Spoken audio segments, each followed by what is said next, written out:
ओयूजे बालेश्वर जिला शाखा पक्षर पालित है पुलवामा शहीद दिवस। ओडिशा सांबादिक यूनियन बालेश्वर जिला शाखा पक्षर आज पुलवामा शहीद दिवस पालित हो जाइए। गांधीजी प्रतिमूर्ति में माल्यार्पण पर वीर शहीद प्रति सामूहिक श्रद्धांजलि ज्ञापन कर शहीद पार्क ठारे आयोजित यह कार्यक्रम में यूनियन सभापति गंगाधर राउत अध्यक्षता करते। 2019 मसीहा आज दिन में सीमांत देश मातृका को शत्रु आक्रमण रक्षा करने जीवन को बाजी लगाई कार्य करुवा सीआरपीएफ जवान मान जो भली सन्त्रासवादी माने विस्फोरण में उड़ाई देते ताहा थिला अत्यंत निंदनीय एवं बर्बरचित। आम देश समेत समग्र विश्व यह घटना को तीव्र निंदा करथिला। सीमांत रे एही भली नरसंहार घटना संपर्क में युव समाज को जागृत करबा हेउची आमर लक्ष्य बोली सभापति श्री राउत कहिथिले। देखो ओडिशा सांबादिक यूनियन बालेश्वर जिला शाखा पक्षर आम पुलवामा शहीद दिवस पालन करूँ।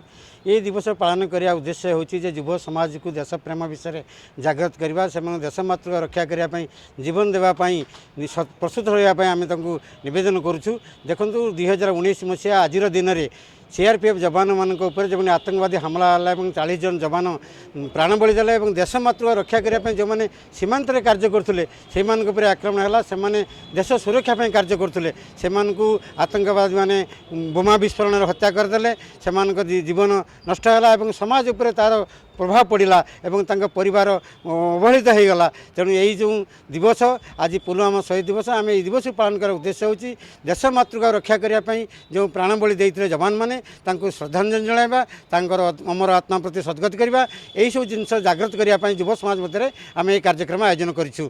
यह कार्यक्रम में प्रोफेसर शत्रुघ्न मल्लिक अतिथि भाव जोगदे आम देशर वीर जवान वीरत्व साहस एवं देशप्रेम अविस्मरणीय बोली कहते। तीन सेनार मनोबल वृद्धि पाई समग्र देशवासी सर्वदा सेना बाहिनी पछरे रहिछन्ति बोली श्री मल्लिक तांको वक्तव्य रे कहिथिले। एही दिवसटी को बालेश्वर सांबादिक यूनियन तरफ जो भली भाव में पालन करा जायछि निश्चिंत भाव में मो बालेश्वर सांबादिक यूनियन को धन्यवाद देवी। देश में जातीयतावाद सृष्टि करवा राष्ट्रवाद भावना उद्रेक करवा ये कार्यक्रम को जो भली भाव में सांबादिक यूनियन बंधु माने से हाथ को नहीं एवं जनसाधारण को सचेतन कराउछन्ति।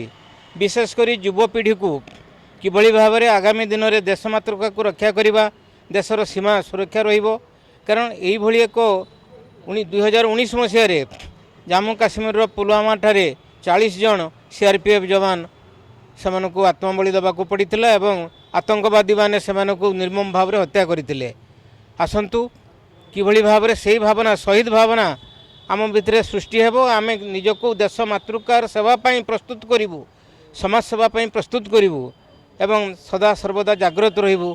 यह ही आज दिवस रे श्रद्धांजलि सभार मुख्य उद्देश्य हवा उचित बोली मो मन करुछि। यूनियन रो टाउन सभापति हैदर खान अतिथि मानकर परिचय प्रदान करथिबा बेले वरिष्ठ सदस्य लक्ष्मीधर गाण महेश्वर प्रधान उद्बोधन देथिले। अजीम बालेश्वरी शहीद मानक उद्देश्य रे शायरी गान करथिबा बेले वरिष्ठ सदस्य अजित कुमार महांती शेषे समस्त को धन्यवाद अर्पण करथिले।